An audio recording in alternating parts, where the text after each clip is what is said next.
Hello everyone and welcome back to AustinPlus, where today we are answering another question that I think is very, it's a very particular question because superhero movies used to follow a pretty clear formula: big action and wide audiences and almost always PG-13. But recently, R-rated projects like Deadpool, Logan, The Boys have all started to change that conversation. So now the question is, are the R-rated superheroes movies and shows better, or are they just different? To me, I would say they're better. And I'll go into depths why other people do think they're better as well, but also why PG-13 does also present some very great things as well. So without further ado, let's get into it. So first of all, why do PG-13 become like the standard thing for cinemas and most ratings for things?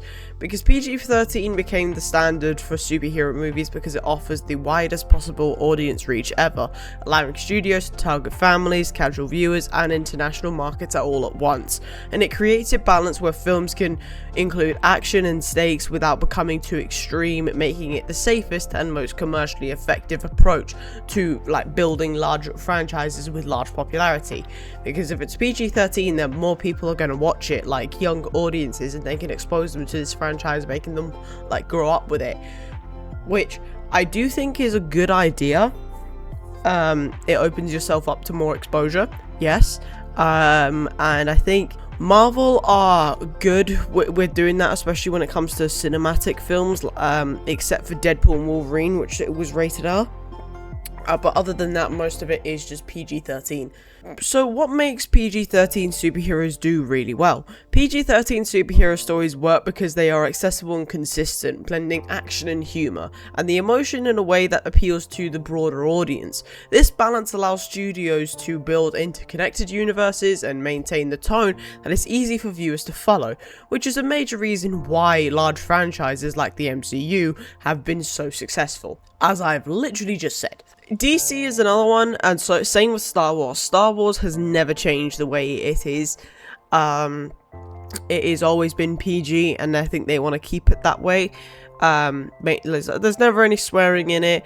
There's always it's always like a PG-13, maximum PG-15. Now, PG-13 starts to feel a bit limiting because despite its strength, PG-13 can start to feel a bit restrictive for certain characters and stories, but particularly when the darker themes of violence and more complex moral issues are softened to fit with the rating, and this over time can lead to a sense of sameness, I guess, where different films begin to feel structurally and tonally similar and basically just the repeat of the next thing and the thing before, and this just overall reduces the impact.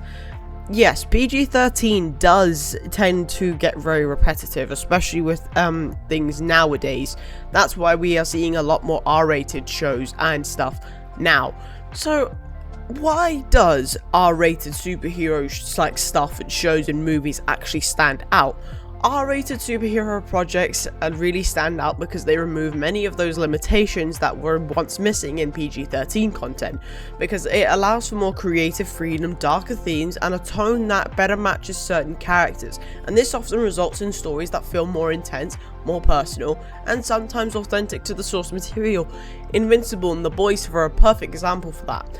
You cannot make that PG-13 without and then completely link it to the source material. You can't, because then it's its own thing. It's not connected to the source material. All it is a name.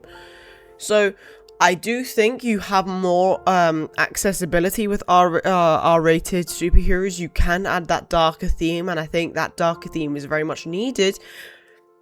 But I think there needs to be an even medium between the releases of PG-13 stuff and R-rated stuff. And I do think that's a bit of a weird thing to say, because as someone when I was younger and I was like, oh, I can't go and see that film, I really want to, but it's too old for me. I hated that. I hated it.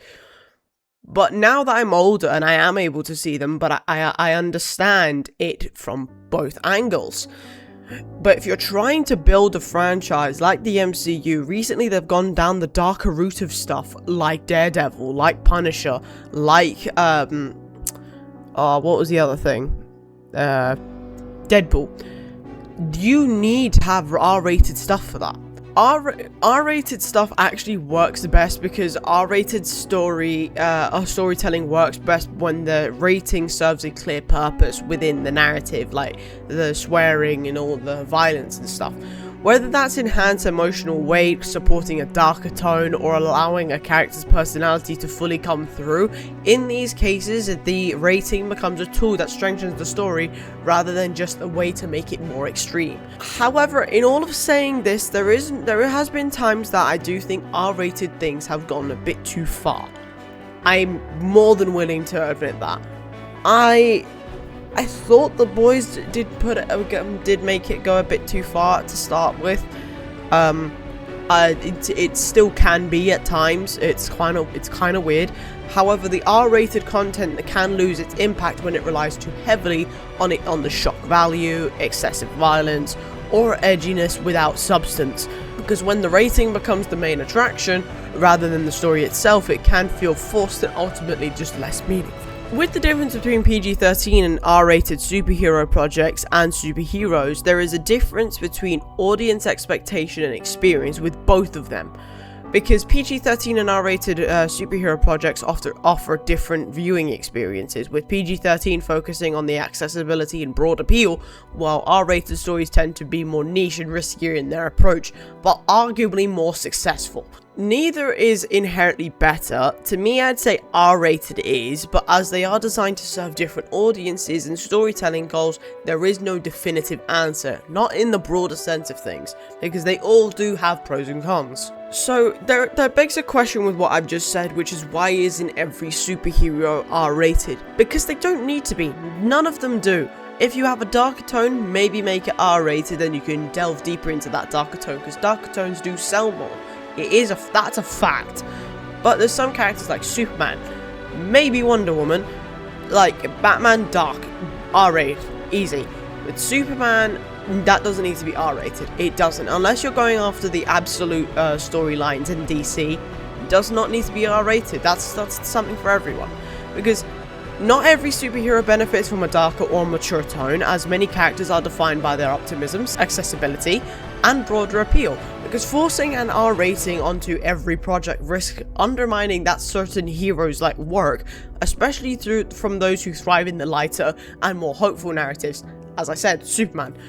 Like the one with David Corenswet, that would have not worked if it was a darker tone. I do think it was a bit too PG-13 for my liking.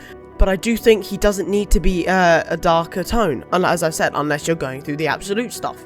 So the real question is, what's more important, the ratings or the writing? Because the writing can be made in PG-13 and R-rated characters, but is the rating more important? Ultimately, the quality of the superhero depends on its writing rather than its rating. That's without saying. As well-crafted PG-13 film can be more impactful than a poorly executed R-rated one, but the rating is simply just a tool, and its effectiveness depends entirely on how it's used within the story. So, are R-rated superheroes better than PG-13? Not necessarily. To me, as I said, I've said this before, to me they are, because it's not about how far a movie can go, it's about whether it goes in the right direction, because R-rated superheroes aren't inherently better than the PG-13 ones, but they can be more effective for certain types of stories and characters, as I've said. The key is choosing the right approach for the narrative, rather than assuming the one rating automatically leads to better results. But there you have it, that's the end of today's video. I do hope you all enjoyed it, and if you did, please leave a like and subscribe, and comment what else you would like to see on this very channel. But I hope you have an amazing and fantastic day as always, and I'll see you all in the next one. Bye bye.